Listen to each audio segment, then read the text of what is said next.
வணக்கம் நேயர்களே. சிறப்பு நேர்காணல் பகுதிக்கு உங்களை வரவேற்கிறேன். இன்றைக்கு நம்மோடு இணைந்திருக்கும் விருந்தினர் கல்வி ஆலோசகர் பேராசிரியர் திரு சக்திவேல் அவர்கள். அவரை வரவேற்கலாம். வணக்கம். வணக்கம் சார். போன தலைமுறையை பொறுத்த வரைக்கும் கல்லூரி அப்படிங்கிறதே ரொம்ப இனிமையாக இருந்துச்சு. அதற்கு ரெண்டு முக்கியமான காரணம்னு நான் நினைக்கிறது, அப்போ உயர்கல்விக்கு போனவங்களுடைய நம்பர்ஸ் கம்மி. ரெண்டாவது, ஸ்கூல் மாதிரி கட்டுப்பாடு கிடையாது. யூனிஃபார்ம் போட வேண்டாம், அதிகமாக புக் எடுக்க வேண்டாம், ஒரு நோட்டு தூக்கிட்டு போனால் போதும், ஃபெயிலான அரியர் எழுதிக்கலாம், ஒரு டிகிரி கிடைச்சா போதும், வேலை கிடைச்சிரும், இந்த மாதிரியான விஷயங்கள்லாம் இருந்தது. முக்கியமாக சொல்லணும் அப்படின்னா, அன்னைக்கு கல்லூரி அப்படிங்கிறது கல்வி முதல் காதல் வரை அனைத்தையும் தரக்கூடிய ஒரு இடமாக இருந்தது. அதனால் அந்த இனிமை அதிகமாக இருந்தது. இப்போ நமக்கு கேள்வி என்ன அப்படின்னா, இவ்வளவு ஆண்டுகள் கழித்து இப்போ பார்க்கும்போது அதே அளவுக்கான இனிமை கல்லூரியில் இருக்கா, இல்லை அதை விட அதிகமாக இருக்கா, இல்லை அதை விட குறைந்து விட்டதா? இனிமை குறைஞ்சிருக்கலாமோ ஒழிய எனக்கு முழுமையாக குறைஞ்ச மாதிரி தெரியல. அதில் ஒரு சதவீதம் கொஞ்சம் கம்மியாக இருக்க வாய்ப்பு இருக்குன்னு. இன்றைக்கி இனிமை தான். ஏன்னா நானும் கல்லூரியில் படித்தேன், நீங்களும் படிச்சிங்க. நம்ம அதெல்லாம் அனுபவிச்சுட்டு தான் நம்ம இன்றைக்கி இந்த காலகட்டத்துக்கு வந்திருக்கோம். இப்போ நீங்கள் சொன்ன 2 பாயிண்ட் நான் ஒத்துக்கிறேன். என்னென்னா, அன்னைக்கு அகாடமிக் ப்ரெஷர் கம்மி, ஸ்கூலில் கம்மி. ஆனால் இன்றைக்கி என்னென்னா, ஸ்கூல்லேயும் அகாடமிக் ப்ரெஷர் அதிகம், படிப்பு சம்மந்தப்பட்டது. கல்லூரியில் எடுத்துக்கிட்டிங்கன்னா படிப்பை தாண்டி நிறைய விஷயத்தை கொடுக்கணுன்னு கல்லூரிகள் நினைக்குது. ஏன்னா இன்றைக்கி எல்லாமே போட்டி ஆகிடுச்சு. நீங்கள் ஒரு பையன் ஒரு எக்ஸாமினேஷனில் கிளியர் பண்ணணும், அல்லது ஒரு கம்பெனியில் ரெக்ரூட்மெண்ட் ஆகணுன்னா பெரிய போராட்டம் நடத்த வேண்டியதாக இருக்குது. அப்படின்னும் போது பார்த்தா கல்லூரிகளும் மாணவர்களுடைய எதிர்காலத்திற்காக நிறைய விஷயங்கள் கொடுக்கும்போது கொஞ்சம் என்ன சொல்கிறோம், கொஞ்சம் சுமை அதிகமாக தான் நான் பார்க்குறேன். நான் இது நம்மளோட மனசில் இருக்குது, நம்ம பசங்களோட மனசில் இருக்குது, மன எண்ணத்தில் இருக்குது. என்னென்னா, இது சுமைன்னு பார்க்கக்கூடாது, ஒரு எமோஷனல் இன்டெலிஜென்ஸ் தேவைன்னு சொல்லணும். நம்ம சுமையாக பார்க்காம இது ஒரு வாய்ப்பு. நமக்கு என்னென்னா, நம்மளை திறன்படுத்தி கொள்வதற்கு, மேம்படுத்துறதுக்கு அப்படின்ற ஒரு நினைப்பு வந்துடுச்சு. அப்படின்னா நீங்கள் சொன்ன மாதிரி அன்றைக்கி இனிமை, இன்றைக்கி இனிமை தான், அதை மாற்றுக்கிறது கிடையாது. அடுத்தது சார், கல்லூரி வரும்போது அது ஒரு பெரிய கேம்பஸ். இப்போ ஸ்கூலில் 6 பாடம் சார், அதிகபட்சம் 6 பாடம் படிப்போம். அதுவும் நீங்கள் 10th இருந்தால் 5 சப்ஜெக்ட் முடிஞ்சு போச்சு. நம்ம அது 500, இது 600 மார்க்குன்னு சொல்லணும் நம்ம. ஆனால் இங்கே அப்படி கிடையாது. செமஸ்டருக்கு 8 பாடங்கள், 7 பாடங்கள் வருது. அதை தாண்டி இவங்க என்ன சப்ஜெக்ட் எடுக்கிறாங்களோ அந்த சப்ஜெக்டை தாண்டி படிக்க வேண்டிய காலகட்டம்.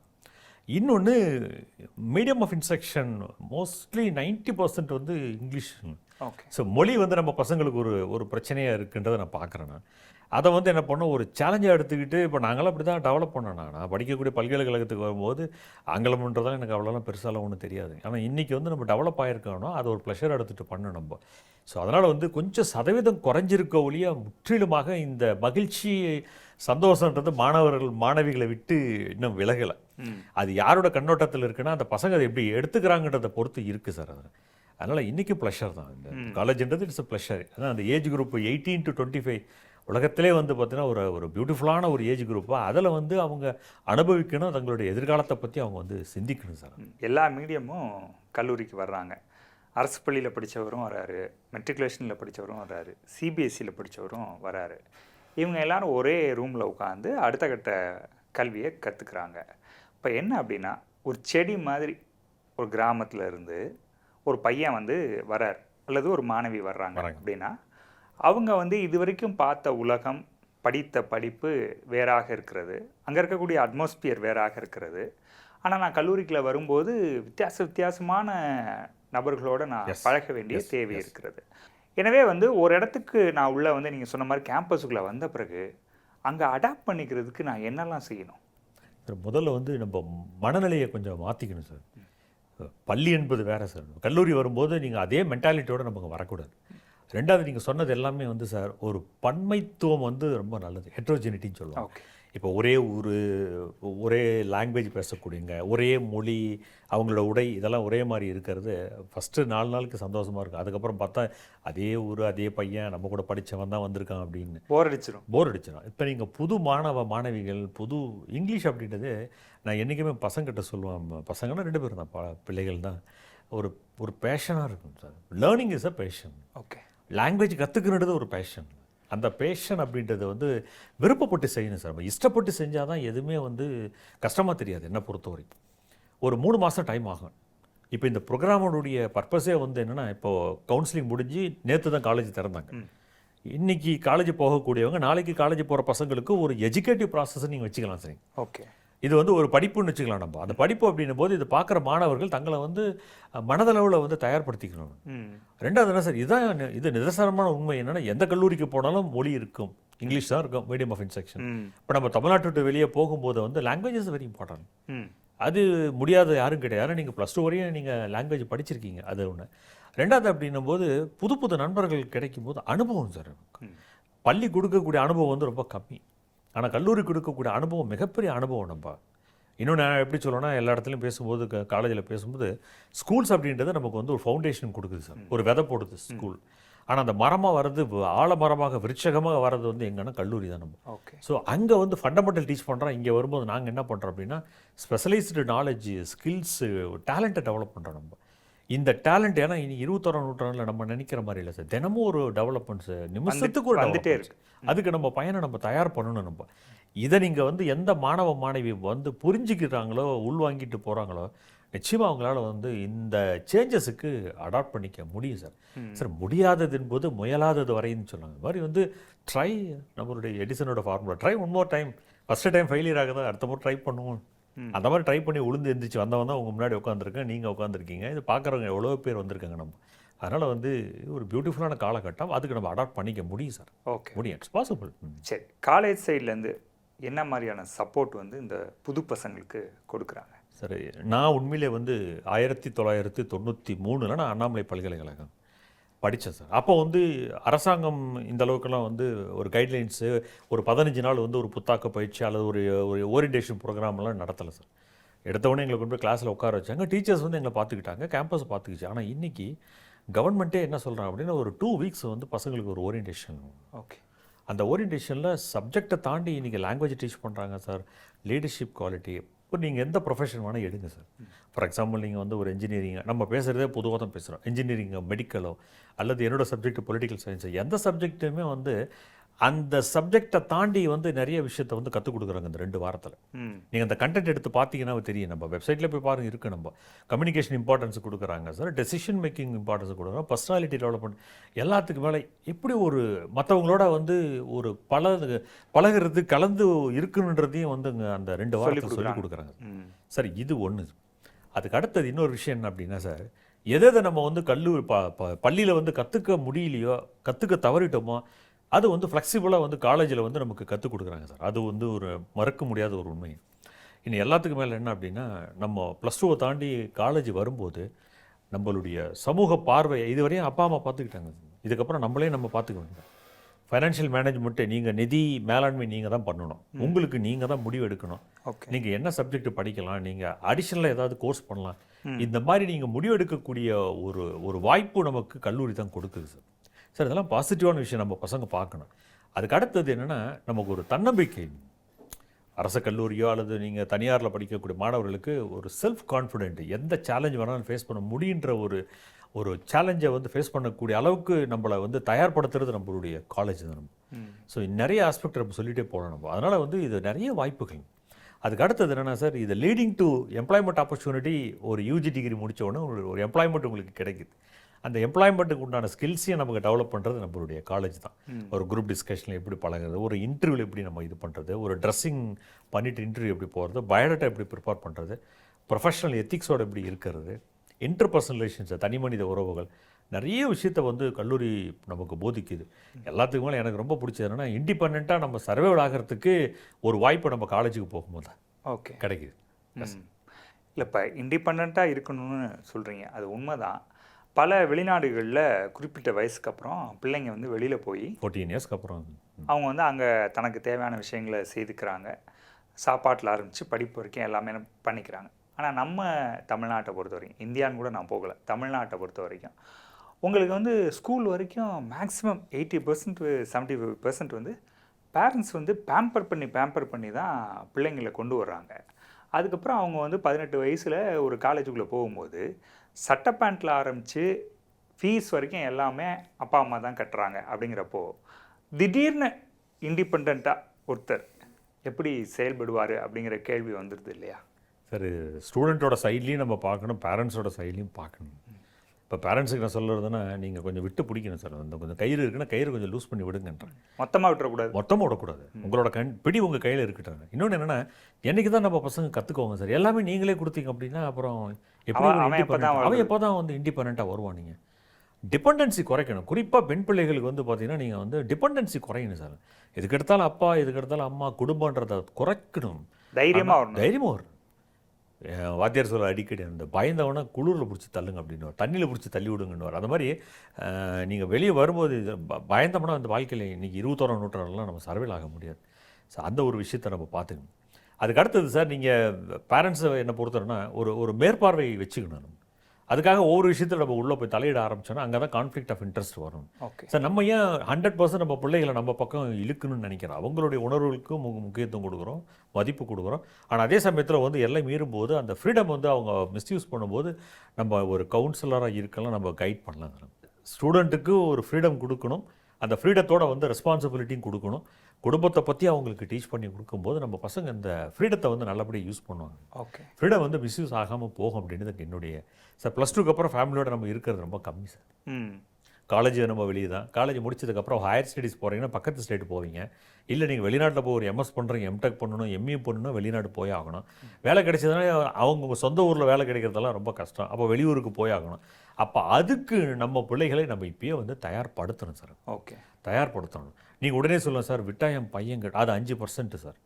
ஆனால் எந்த பையன் குடும்பத்தோடு ரொம்ப ஒரு இணக்கமாக, குடும்பத்தோடு ரொம்ப வந்து ஒரு ஒரு அந்யோன்யமாக இருக்கக்கூடிய மாணவன் வந்து ஒரு முறைக்கு 4 முறை யோசிப்பான். இப்போ இதில் முக்கியமாக கேட்க வேண்டிய இன்னொரு கேள்வி, ஹாஸ்டல். 18 வயசு வரைக்கும் நான் வேணுங்கிறதெல்லாம் சாப்பிட்டு, நான் வெளியில் போகிறப்ப எங்கள் அம்மா விரட்டி ஊட்டி அப்படிலாம் இருந்த ஒரு பையனோ பொண்ணோ ஹாஸ்டலில் வந்து உட்காந்து கரெக்டாக இந்த டைமுக்கு தான் நீ சாப்பிட வரணும், இந்த 1/2 ஹவருக்குள்ளே நீ வரலைன்னா சாப்பாடு கிடைக்காது அப்படிங்கிறது ஒன்று. ரெண்டாவது வந்து அத்தனை பேருக்கும் சேர்த்து சமைக்கும்போது உனக்கு பிடிச்ச மாதிரி மட்டும் நான் எதுவும் செய்ய முடியாது. இதெல்லாம் உண்மைதான், நடைமுறை சிக்கல். 300 பேருக்கு சமைக்கும் போது எல்லாருக்கும் பிடிச்சது செய்ய முடியாது, அது ஓகே. பட் இந்த ஹோம் சிக்னஸ் இருக்கு இல்லையா, அதை விட்டுட்டு நான் வெளியில் வந்து ஒரு இடத்துல தங்கி என் ரூமில் இருக்கவங்களோட நான் மிங்கிள் ஆகி, கிளாஸில் இருக்கவங்களோட மிங்கிள் ஆகிறது ஒரு பக்கம், ரூமில் இருக்கவங்களோட மிங்கிள் ஆகணும், அந்த சாப்பாடு எனக்கு ஒத்துக்கணும், இவ்வளோ சிக்கல் இருக்குல்ல. இதெல்லாம் வந்து அவங்களுடைய கல்வியை எந்த அளவுக்கு பாதிக்கும், அல்லது எவ்வளோ சீக்கிரம் இதுலேருந்து வெளியில் வரணும்? ஹோம் சிக் அப்படின்றது ஒரு மாதத்துக்கு இருக்கும் சார், அதிகபட்சம். ஏன்னா என்னோட அனுபவத்தை சொல்கிறேன். இது வரையும் 28 வருஷம் ஆச்சு என்னோடய எக்ஸ்பீரியன்ஸு. ஒரு 25 பேட்ச் ஸ்டூடெண்ட்டு வெளியே போய் வரும்போது பையன் வந்து சொல்லலாம், சார் அப்பாவோட இருந்துட்டேன், சார் அம்மாவோட இருந்துட்டேன், குடும்பத்தோடு இருந்துட்டேன். அதுக்கப்புறம் ஒரு மாதத்துக்கு அப்புறம் பார்த்தீங்க அப்படின்னா அவனுக்குன்னு ஒரு நல்ல ஒரு நட்பு வட்டாரம் உருவாகும் பாருங்கள். ஒரு பியர் குரூப்னு சொல்லுவோம் இங்கிலீஷில். அவனுக்கு பிடிச்ச ஒரு ஃப்ரெண்ட் சர்க்கிள் வரும்போது, அந்த ஃப்ரெண்ட் சர்க்கிளோட மூவ் ஆகும்போது ஃப்ளெக்சிபிலிட்டி சார். வீடு மாதிரி சார், உங்கள் வீடு உங்களுக்கு சொர்க்கம், என் வீடு எனக்கு சொர்க்கம். நீங்கள் என் வீட்டுக்கு வந்தாலும் கம்ஃபர்டபுளாக இருக்க முடியாது, நான் உங்கள் வீட்டுக்கு வந்தாலும் கம்ஃபர்டபுளாக இருக்க முடியாது. அப்போ வரும்போது நம்ம வந்து என்ன பண்ணணும்னா, ஹாஸ்டலில் அங்கே இருக்கக்கூடிய சூழ்நிலைக்கு தகுந்த மாதிரி நம்ம வந்து மாற்றிக்கணும் சார். யார் சக்ஸஸ்ஃபுல்லாக வர முடியும்னா, ஃப்ளெக்சிபிளாக எவன் இருக்கானோ, அடாப்டபிலிட்டின்னு சொல்லக்கூடிய சூழ்நிலைக்கு தகுந்த மாதிரி எவன் ஒருவன் தன்னை மாற்றிக்கிறானோ சார், அவன் தான் வந்து பார்த்தீங்கன்னா நீங்கள் காலேஜில் மட்டும் கிடையாது, ஒரு கம்பெனிலையோ அல்லது ஒரு கவர்மெண்ட் ஆஃபீஸ் போகிறவங்க சக்ஸஸ்ஃபுல்லாக வர முடியும். இந்த ஒரு மைண்ட் செட்டை வந்து நம்ம பசங்களுக்கு டீச் பண்ணணும் சார், நம்பர் 1. அடுத்தது நம்ம வந்து படிக்க வந்துருக்கோம். அதனால் என்னை பொறுத்தவரை இப்போ நிறைய ப்ராப்ளம் வர்றது என்ன பார்த்தீங்கன்னா சார், ஃபுட்டு கண்டிப்பாக நம்ம வீடு மாதிரி, அம்மா மாதிரி யாராலையும் உலகத்தில் வந்து ஒரு உணவு கொடுக்க முடியாது, அன்பு கொடுக்க முடியாது.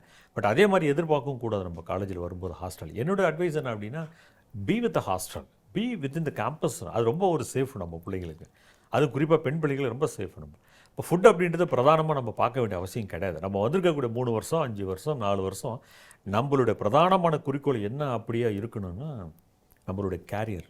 ஓகே, நம்ம ஒரு இன்வெஸ்ட்மெண்ட் பண்ணுறோம், நம்மளோட டயத்தை இன்வெஸ்ட்மெண்ட் பண்ணுறோம். Your investing your money and your parents are investing their என்ன சொல்கிறோம், உங்கள் மேலே இருக்கக்கூடிய ஃபெய்த்து.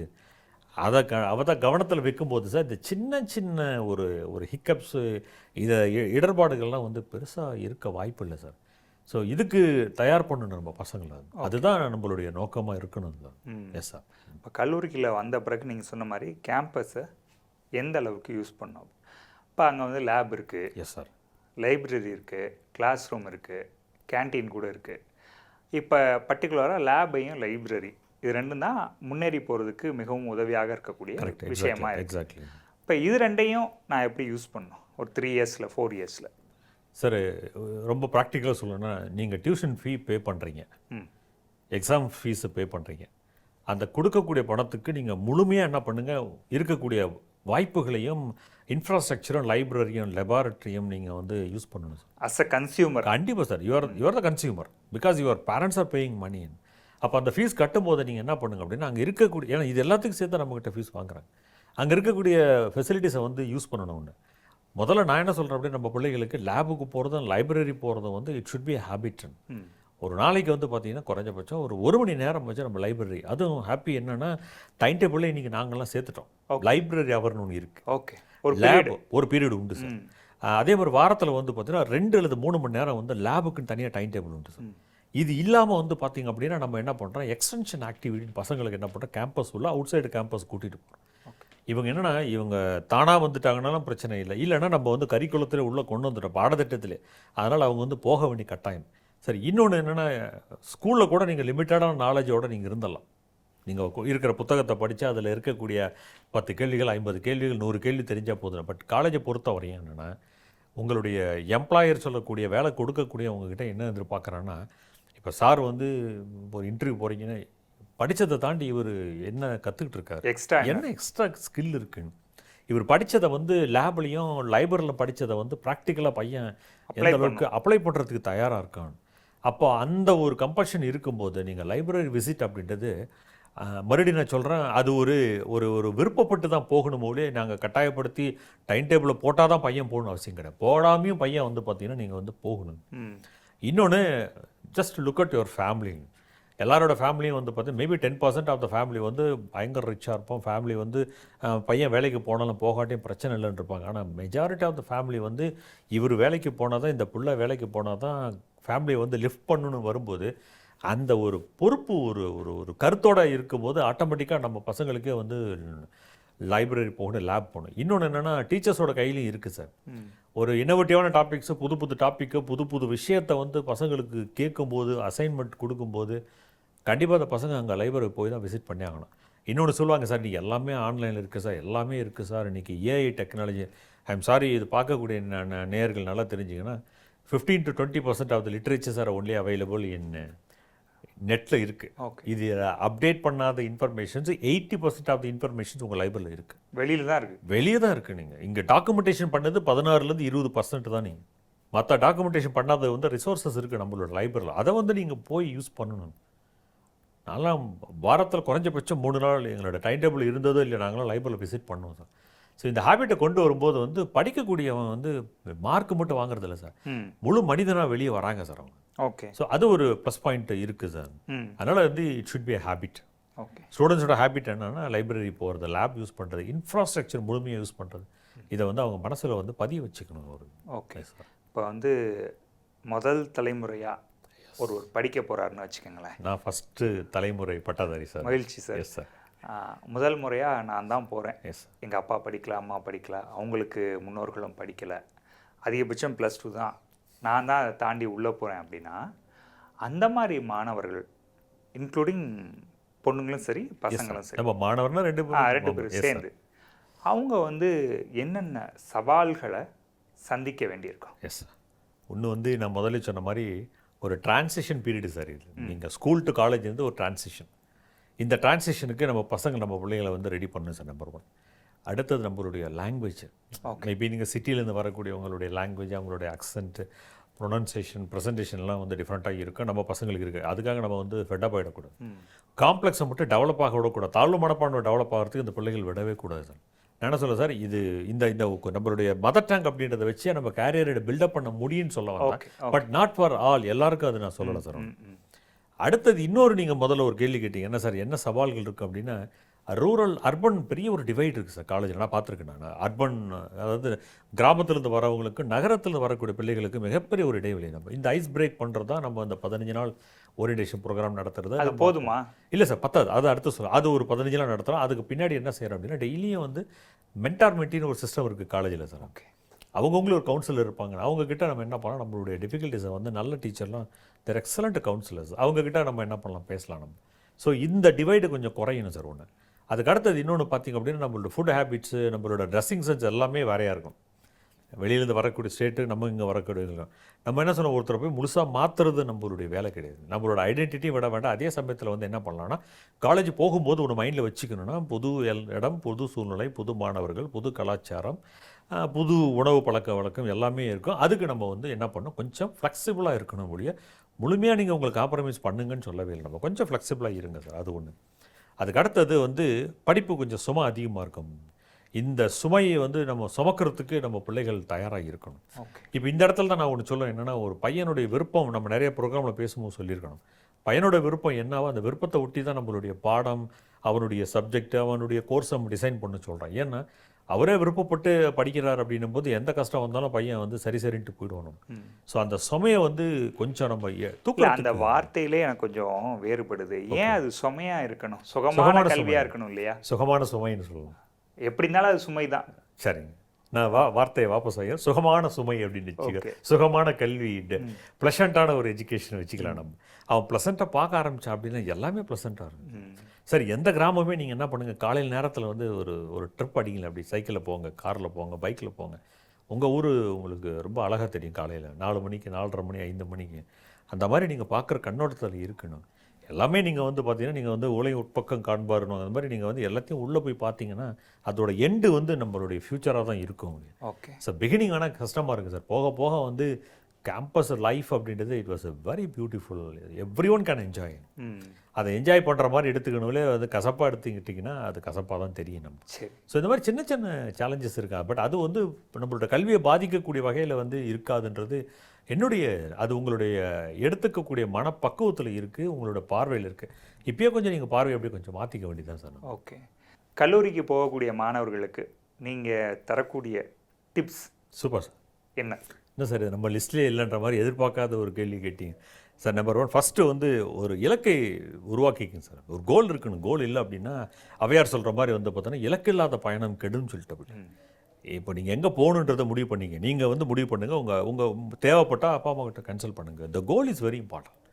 நான் வந்து கவர்மெண்ட்டில் என்னோட கேரியர் கொண்டு போகிறேன், இல்லை ஒரு ஆண்டர்ப்ரனராக போகிறேன், தொழில் முனைவராக போகிறேன், நான் மருத்துவரோ என்ஜினியரோ, சரி ஏதாவது ஒரு இலக்கை உருவாக்கிட்டால் அந்த இலக்கு நோக்கி பயணம் நல்லா இருக்கும் சார். நம்பர் 1. 2வது, கல்லூரிக்கு தவறாமல் போங்க சார். படிங்க சார். இந்த வயசில் நீங்கள் படிக்கிறத விட்டுட்டீங்க அப்படின்னா மறுபடியும் பின்னாடி படிக்கணும். அது வந்து உடம்பு ஒத்துழைக்காது. அதுக்கப்புறம் நிறைய கமிட்மெண்ட், ஃபேமிலி கமிட்மெண்ட் வந்துடும். நம்பர் 2. நம்பர் 3 வந்து பார்த்திங்கன்னா, அப்பா அம்மா குடும்பத்தை விட்டு ரொம்ப விலகியெல்லாம் போகக்கூடாது. என்னுடைய advice, be with your family and be in touch with your family. அதே மாதிரி பேரண்ட்ஸுக்கு சொல்கிறேன், ஏதோ காலேஜ் பையனை வந்து அட்மிஷன் பண்ணிட்டு இதுக்கப்புறம் நமக்கு சம்மந்தம் இல்லை, இனிமேல் தான் நமக்கு பொறுப்பே இருக்குது. ஏன்னா முதல்ல நம்ம பேசுகிற மாதிரி பள்ளியை காட்டிலும் இங்கே சுதந்திரம் அதிகம். அந்த சுதந்திரத்தை பையன் கரெக்டாக பயன்படுத்துகிறானான்னு பார்க்கணும் சார். இன்னொன்று வந்து எதுக்கெடுத்தாலும் வந்து ஸ்ட்ரெஸ்ஸு. ஏன்னா நீங்கள் தான் இனிமேல் இண்டிபெண்ட்டாக டெசிஷன் எடுக்க போகிறீங்க. நீங்கன்னா நம்மளோட பிள்ளைகள். அப்படின்னும் போது இந்த ஸ்ட்ரெஸ்ஸு, இந்த மன அழுத்தம் இதெல்லாத்துக்கு இடம் கொடுக்கக்கூடாது. ஸ்ட்ரெஸ்ஸுன்ற வார்த்தையை பயன்படுத்தக்கூடாது. நாங்களாம் பயன்படுத்துனதே கிடையாது. அதுக்கு அடுத்தது இன்டர்பர்சனல் ரிலேஷன்ஸு, தனி மனித உறவுகளை ஏற்படுத்திக்கணும். நான் வீட்டில் அப்படி தான் இருந்தேன், நான் ரொம்ப ஸ்ட்ரிக்ட்டு, நான் எல்லோரும் எனக்காக மாறிக்கணும் அப்படின்லாம் சொல்லக்கூடாது. நம்ம வந்து சமுதாயத்துக்காகவும் கல்லூரியில் இருக்கக்கூடிய நம்ம நண்பர்களுக்காகவும் நம்ம கொஞ்சம் ஃப்ளெக்சிபிளாக இருந்துட்டு போகலாம் சார். இது ரொம்ப முக்கியம். அதுக்கு அடுத்தது எல்லாத்தோட தினம் கற்றுக்குறன்ற ஒரு எண்ணத்தோட கல்லூரிக்கு போகணும். புதுசாக ஏதாவது பண்ணணும் கண்டிப்பாக. அடுத்து 7வது முக்கியமான டிப்ஸ் என்னென்னா, நீங்கள் படித்த கல்லூரியும் மாணவ நண்பர்களையும் உங்களோட ஆசிரியர்களையும், பள்ளியில் உங்களுக்கு சொல்லிக் கொடுத்த ஆசிரியர், உங்கள் நண்பர்களை வந்து என்றைக்கும் மறக்காதீங்க. Always you should be respectable and என்ன சொல்லிட்டோம்னா அவங்கள ரீகால் பண்ணி பாருங்கள். அவங்கள வந்து மரியாதையாக நீங்கள் நடத்துங்க இந்த கேம்பஸ். இன்னொன்று, இந்த கல்லூரி காலகட்டத்தில் ஏதாவது ஒரு 5 பெஸ்ட்டு ஸ்கில்ஸை வந்து நான் டெவலப் பண்ணிக்கோன்னு ஒரு டிட்டர்மினேஷனோடு இருங்க. இந்த 5 பெஸ்ட்டு ஸ்கில் நான் வந்து எனக்கு தெரிஞ்ச ஒரு சில ஒன்று என்ன அப்படின்னா, உங்களுடைய டைம் மேனேஜ்மெண்ட்டு, நேரத்தை வந்து நல்லா நேரத்தை நிர்வாகம் பண்ண கற்றுக்குங்க. 2வது, நீங்கள் என்ன சப்ஜெக்ட் படிக்கலாம் அந்த சப்ஜெக்டில் தி பெஸ்ட்டு ஸ்டூடெண்ட்டாக வரணுன்றதை வச்சுக்கோங்க. 3வது வந்து பார்த்திங்கன்னா நல்ல communication, both writing and spoken 2த்துலேயுமே நமக்கு நல்ல நிபுணத்துவம் வரணும் சார். ஒன்று. இன்னொன்று, எதையுமே திட்டமிட்டு செய்யக்கூடிய ஒரு டேலண்ட்டை கற்றுக்கணும். கடைசியாக வந்து பார்த்திங்கன்னா நல்ல முடிவுகளை எடுங்க. அவங்க முடிவு என்பது மற்றவங்களை பாதிக்காத வகையில் உங்களோட எதிர்காலத்துக்கு தகுந்த மாதிரி இருக்கணும் சார். ஸோ இந்த ஒரு டிப்ஸோடு நம்ம பசங்க போனாங்க அப்படின்னா பசங்களும் பிள்ளைகளும் நிச்சயமாக எதிர்காலத்தில் நல்ல ஒரு அசட்டு சார். நம்ம குடும்பத்துக்கு சரி, நம்மளுடைய சமுதாயத்துக்கு. நன்றி சார்.